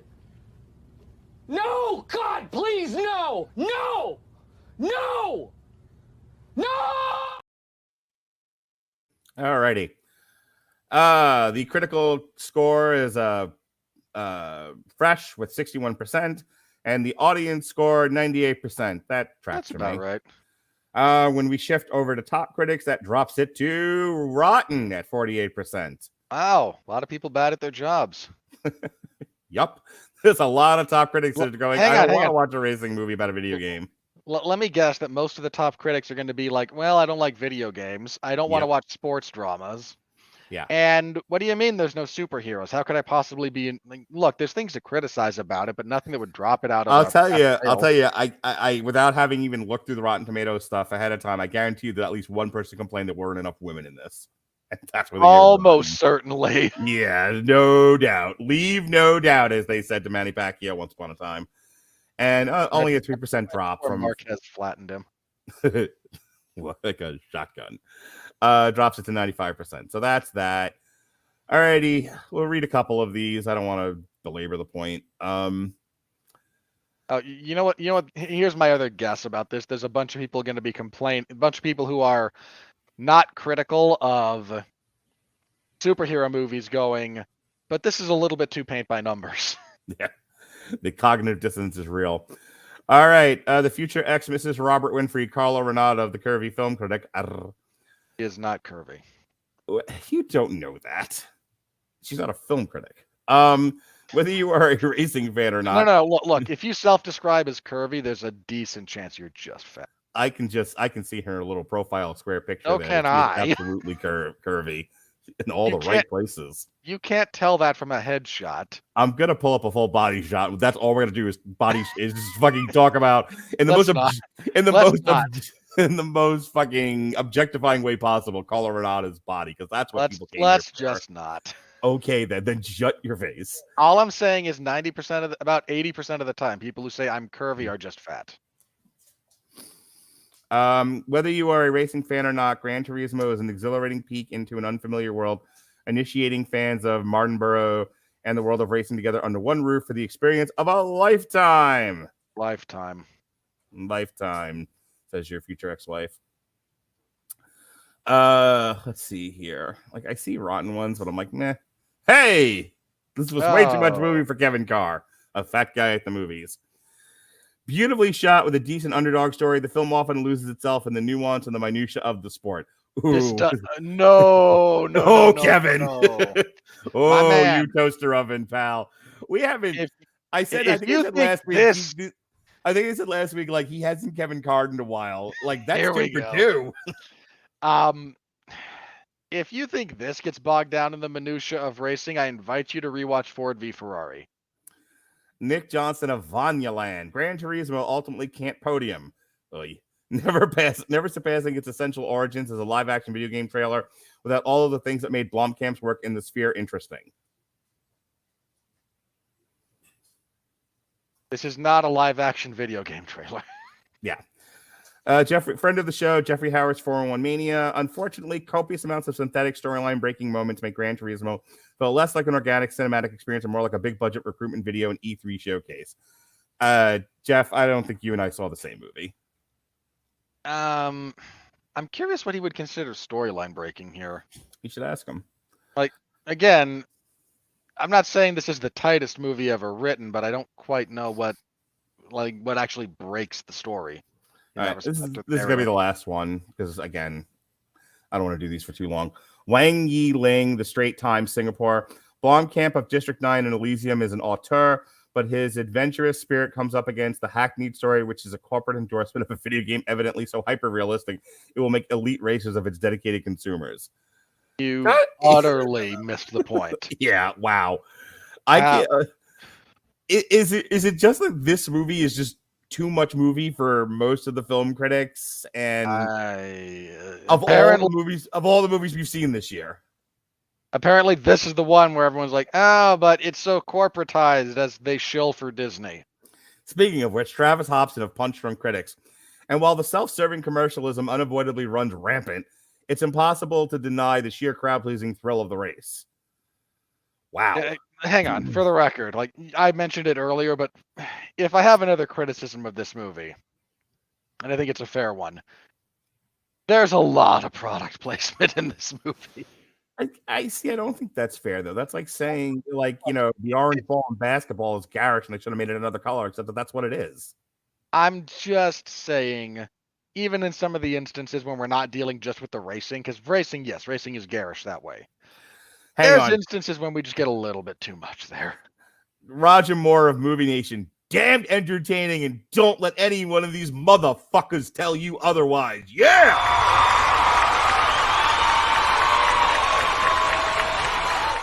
Might not have been the entire quote.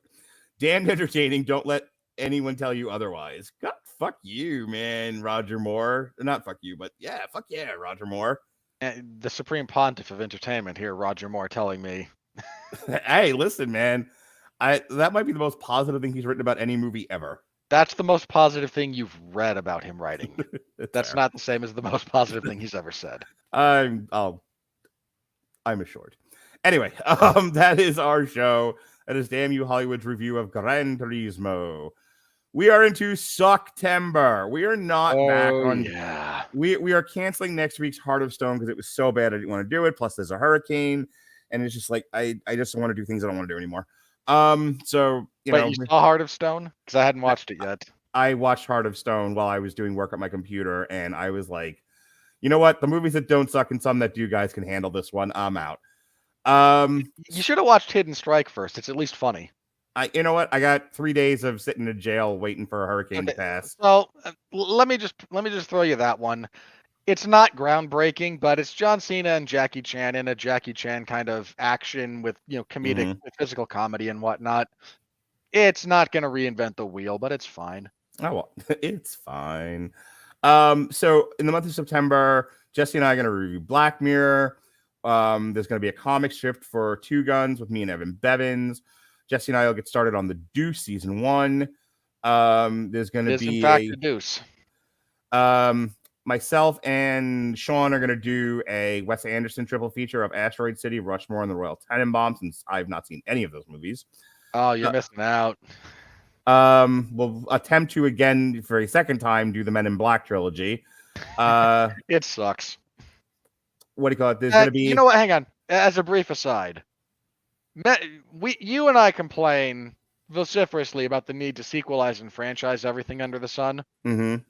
Let's not pretend that trend wasn't in vogue in the 90s with Men in Black. Totally was. Should have been a standalone. Yeah. Myself and Ronnie Adams allegedly will be doing a Guy Ritchie trilogy: Operation Fortune, Ruse de Guerre, The Covenant, and Snatch. One I haven't seen, and then myself and Jason Teasley, speaking of basketball, are going to compare the Hulu to the original White Men Can't Jump. There is no comparison. One of these is good. One of them is deep fried ass. And then on the 25th of September, we're back on Damn You Hollywood, The Expendables 4, and then we end the month with another Randall Hammer of Doom Jukebox. We're going to be looking at Cannibal Corpse, Chaos, Horrific, play some videos, talk about some stuff, have some fun, and all of that. Mark, I am not looking forward to The Expendables 4. So if you're wondering, like, why aren't you guys doing Damn You Hollywood for a couple of weeks? Because we're in September. So here's our choices, all right? And I'm only going to read what would have been the movie of that week if we had decided to strictly go every single week, for theatrical exhibition only. Yeah. The Equalizer 3, directed by Antoine Fuqua. Fine, but no, I don't care enough. I haven't seen the first two. No, thank you. The Nun 2. No, I'm just not doing it. Mark's a big weenie, but I am taking a date by her request to go see My Big Fat Greek Wedding 3, but I'm not going to put Robert through that. And nobody fucking wants to hear us talk about it. For the record, y'all need to understand the weird trajectory of My Big Fat Greek Wedding. Okay. Mm-hmm. Genuine surprise hit 30 years ago. Yeah. North of 20, maybe not exactly 30. Genuine surprise hit. Came out of nowhere, small budget, just a comedy, and it hit, and people loved it. And then we got a sequel 10 years later, and now 8 years later, we're getting this one. Yeah. And then the September 15th is A Haunting in Venice. I saw the one last year that came out, and I was half awake for it, and I have not seen Murder on the Orient Express. I would review Dumb Money. I actually want to see that, but again, I would absolutely be down to do that. I don't know. At that point, it's a timing issue at the end of the month. There's stuff. So, and then we have The Expendables, and then we're back on track again. We're gonna do Expendables, The Creator, Saw, Killers of the Flower Moon, The Exorcist, Believer, Five Nights at Freddy, and then we are into November. So that we go from September to a pretty rough October into the Marvels, into Aquaman, into get us out of this freaking year. All right. As a minor aside, you and I need to, in the near future, hash out 2024, at least in theory. Yeah, I mean, I've got a sketch of a rough schedule, but we can go over it. All right. Okay. At some point in the next couple of months, that doesn't need to get hashed. Yeah, no, I got you.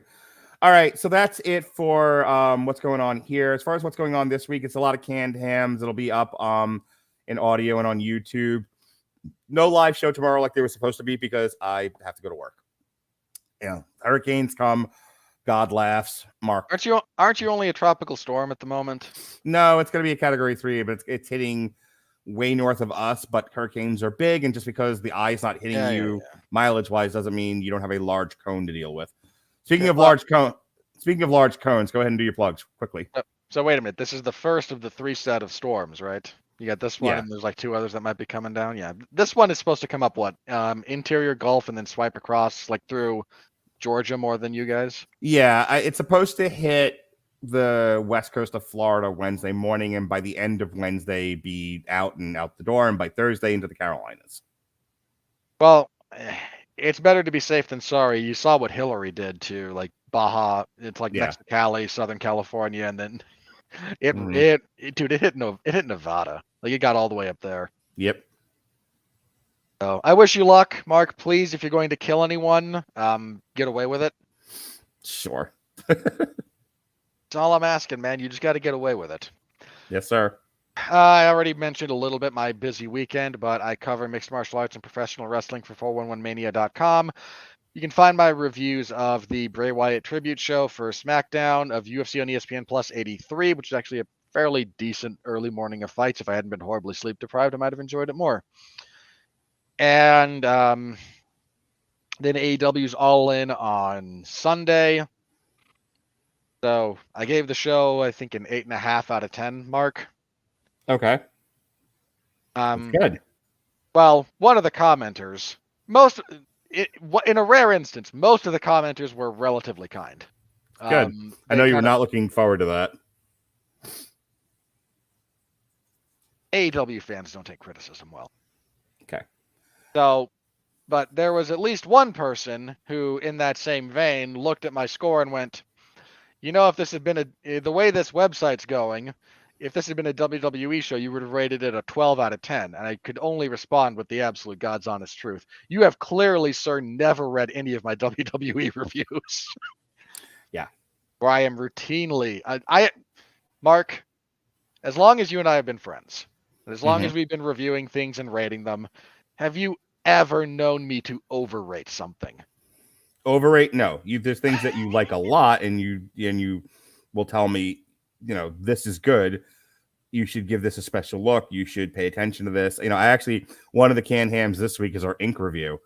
And that was definitely one where you were just like, that Devilman Crybaby and the Babadook were like 3 where, like, if you're anyone's anyone, you need to have watched these things, and you should like them. I can't tell you what to like, but you should absolutely give these things a good watching. And we watched and reviewed all 3 of those things. But no, I've never seen you overrate anything. Yeah, that's not a thing I do as a general rule. So there was one of those, but as a general rule, the reviews were more kind. The commenters were more kind than not this time around. So I'll take it. This week, again, the usual spate of coverage, MLW stuff on Thursday.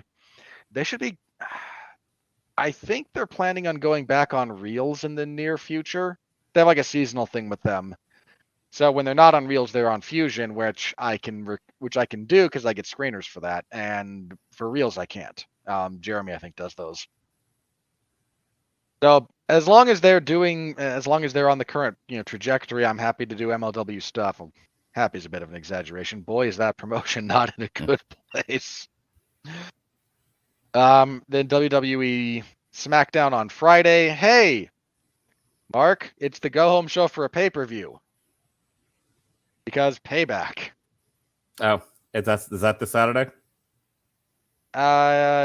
It's this Saturday or this Sunday, and then AEW's All Out is the other weekday. Oh no. Okay, so Payback has to be Saturday because All Out's on Sunday, and I know that for certain. I'll be at Death Clock and Baby Metal on Saturday, so one of those I will not be watching. Suck. I will not be watching Payback. I think one of those doesn't suck. Yes, sir.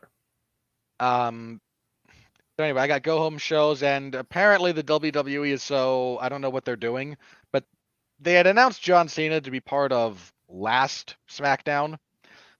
Obviously, Bray Wyatt's death changed plans, so he's going to be on this week. And they just announced he's going to be like 7 weeks in a row after that. I don't know what they're doing with John Cena, but he's going to be on SmackDown every week for like 8 weeks. Great. I don't know how to feel about that, Mark. I really don't. I guess they're giving. I don't know. Is he going to be at Survivor Series or some shit? He's got to look. Vacation Friends 2 already came out. Yeah. So I don't know what he'd be promoting. I don't know who he'd work with. He's already been soundly beaten by Roman. Yeah. I don't know. I don't know. You know what? If the WWE is good to me, and they aren't, he would be there to put over LA Knight. But that's not the world we live in, I don't think. We are 10 minutes away from 2 hours. I know. I am deliberately stretching this out because it amuses me to do so. Anyway. So SmackDown on Friday and the UFC event, UFC on ESPN Plus 84 this week. They will be in Paris, France, so another earlier start time. Not 3 a.m., thankfully. I think it's 10 a.m. my time, so straight up noon Eastern, I think, for the prelims. It's not an especially great card. Good enough main event. You got Cyril Gane and Tai Tuivasa. Rose Namajunas making her flyweight debut against one of the potential title challengers in Manon Fior. The last Paris show was actually pretty cool, so see if they can replicate it. If you want a full preview of that event, listen to the 411 Ground and Pound MMA podcast. I review, preview, talk news. This week is a review of the Singapore card, a preview of the Paris card. I get to talk about the movement on the lawsuit that's been brought against the UFC, and the UFC is now desperately praying that the Ninth Circuit Court of Appeals will hear their arguments about decertifying the class certification. Because if the appellate court does what they normally do, the Ninth Circuit rejects 80% of cases brought to them. They just no. Nope. Then Zuffa, Endeavor, whatever, is the judge wants a trial in the near future. Most antitrust cases are bench trials, so you can't even appeal to the idiots on the jury. That could be real bad for them. It could be real bad. So I'm keeping an eye on that. I talk about it. Allegedly, Conor McGregor signed to fight Michael Chandler at UFC 269. That would be in December. He's said that the UFC Fight Pass put a thing out, but literally no one else. So I'm not taking that at face value at all. But I keep you up to date with the wide, wacky, wonderful world of mixed martial arts. So give that a listen wherever you listen to podcasts. And this is going to be it for a while. You will not see our smiling faces for a few weeks. So hope you all stay safe out there and have a good time in September, because, we won't. All right, folks. Thanks for joining us here on Damn You Hollywood. He's Robert Winfree. I'm Mark Radulich. Be well, be safe, and behave.